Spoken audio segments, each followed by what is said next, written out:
नमस्कार स्वागत करुच्ची आज मुख्य गुरुत्वपूर्ण खबर को आपण मानकु दर्शक बंधु एवं आम हस्तगत होता खबर रही लघुचाप वर्षा संपर्कित वर्तमान बंगोपसागर रे लघुचाप रूप नहीं यार प्रभाव ओडिशा पर किभली भाव रहिबो एवं केउं केउं स्थान को चेतावनी जारी करिछि पाणीपाग विभाग एवं पाणीपाग विज्ञानी मानकर मतामत से संबंध में कौन रही से संपर्क में संपूर्ण विवरण मैं आपण मानकु ए वीडियो प्रदान करी तेज आप निश्चित वीडियो प्रथम शेष पर्यटन देखिए जो वीडियो भल लगे पाखे लाल बटन निश्चित सब्सक्राइब करेंगे और पाखे आसुवा बेल आइकन बजाइदेवे और ऊपर आसुवा ऑल नोटिफिकेशन क्लिक कर भूलें जहाँफल एभली वीडियो सर्वप्रथम आप निकट पहुँच पार।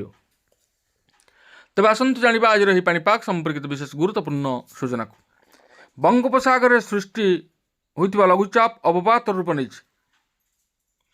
24 घंटे आहरी घनीभूत हो गभीर अवपात संभावना रही है। ओडिशा उपरे प्रभाव नहीं कौन सूचना एपर्यंत आमर हस्तगत होना। पूर्वर लघुचाप नहीं पाणीपाग विशेषज्ञ शरद साहू सूचना दी कही 10 तारिख में स्वल्परू मध्यम धरणर वर्षा नहीं आशंका रही। उपकूल और उत्तर ओडिशा रे वर्षार संभावना रही। उत्तर आभ्यंतरीण ओडिशा रे कुआपथर वर्षार संभावना रही। 9 ରୁ 12 तारिख पर्यंत शीतर प्रभाव रहिबो। एपटे राज्य में शीतर प्रकोप बढ़िबार लगी।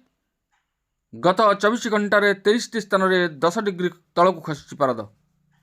आहरी 5 दिन पर्यंत घन कुहुड़ी राज्यर अनेकांश देखा मिलिବ ବୋଲି पाणीपाग विभाग पक्षर सूचना जारी कर आगामी 24 घंटा मध्य राज्य में सुखिला वायु प्रवाह जो 13टी जिला को येलो वार्निंग जारी करिछि पाणीपाग विभाग। सेहीपरि 3टी जिले में आगामी 24 घंटा पर्यंत घन कुहुड़ी देखा मिलिବ ବୋଲି पाणीपाग विभाग पूर्वानुमान करिछि। गत 24 घंटा मध्य समतल अंचल में फुलबाणी रे सर्वनिम्न तापमात्रा 5 डिग्री सेल्सियस रेकर्ड कर पर्वतांचल मध्य जी उदयगिरी रे 3 डिग्री सेल्सियस तापमात्रा रेकर्ड कर पाणीपाग विभाग सूचना दी। नयागढ़ और बौद्ध जिले में प्रबल घन कुहुड़ी दृश्यमान होता। सेहीपरि शिमिलीगुड़ा ठारे 4.1 डिग्री तापमात्रा रेकर्ड कर राउरकेला ठारे 5.1 डिग्री सेल्सियस, झारसुगुड़ा रे 5.4 डिग्री सेल्सियस और दारिंगबाड़ी रे 7 डिग्री सेल्सियस तापमात्रा रेकर्ड कर सारा देश में शीतलहरी जारी रही बेले आग को वर्षा पाई चेतावनी देछि भारतीय पाणीपाग विभाग आईएमडी।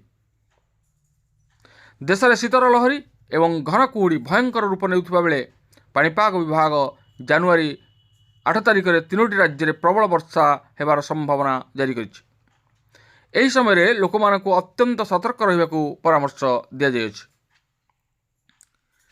पाणीपाग विभाग जनवरी 8 तारिख में तमिलनाडु, केरल एवं अंडमान एवं निकोबर द्वीपपुंज पर वर्षा नहीं सतर्क सूचना जारी करिछि। एही राज्यर नागरिक मानकु सतर्क रहिबाकु परामर्श दिया जायछि। मत्स्यजीवी मानकु उपकूलरू दूरे रहिबाकु परामर्श दिया जायछि। यही समय मध्य घंटा प्रति 30 ରୁ 40 किलोमीटर बेगरे पवन बहिबार संभावना रही। अन्यपटे उत्तर भारत में 29टी सहर में सबुठारु प्रबल ठंडा व शीतलहरी हो पारे। दिल्लीवासी मानकु विशेष सतर्क रहिबार आवश्यकता बोली पाणीपाग विभाग परामर्श जारी करिछि। कारण एठारे सकाळे घंटा प्रति 15 ରୁ 20 किलोमीटर बेगरे पवन बहिबार संभावना रही, जहाँ स्वास्थ्य पर विपज्जनक हो पारे। पहाड़िया राज्यर लोक मानकर कष्ट आहरी बढ़िबार आशंका रही। राज्य में कुहुड़ी सांग को शीतलहरी जारी रही। बंगोपसागर सृष्टि होता अवपात कोहला पवन जो शीत बढ़ी हेले आसंता 2 ରୁ 3 दिन पर्यंत पाणीपाग विशेष परिवर्तन होबार ना। परवर्ती 2 दिन में 2 ରୁ 3 डिग्री तापमात्रा वृद्धि पाइब। मात्र यापर क्रमागत भाव आहरी शीत बढ़ियो बोली पाणीपाग विज्ञानी उमाशंकर दास सूचना दैछन्ति। भारतीय पाणीपाग विभाग पूर्वानुमान आधार करी से कहते बंगोपसागर सृष्टि होता अवपात गुरुवार आहरी घनीभूत हो गभीर अवपात परिणत हो।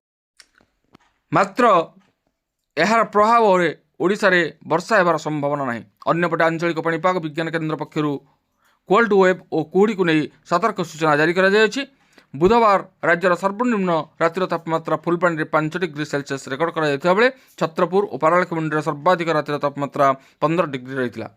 तेज दर्शक बंधु आम देखुचे बर्तमान किभली भाव में କୋହଲା ପବନକୁ ହାଡ଼ଭଙ୍ଗା ଶୀତ ଜନଜୀବନକୁ ଅସ୍ତବ୍ୟସ୍ତ କରିବାରେ ଲାଗିଛି। ଆଗକୁ ପୁଣି ଶୀତ ବଢ଼ିବାର ମଧ୍ୟ ସମ୍ଭାବନା ରହିଛି। ସେଥିପାଇଁ ସମସ୍ତଙ୍କୁ ସତର୍କ ରହିବାକୁ ହେବ।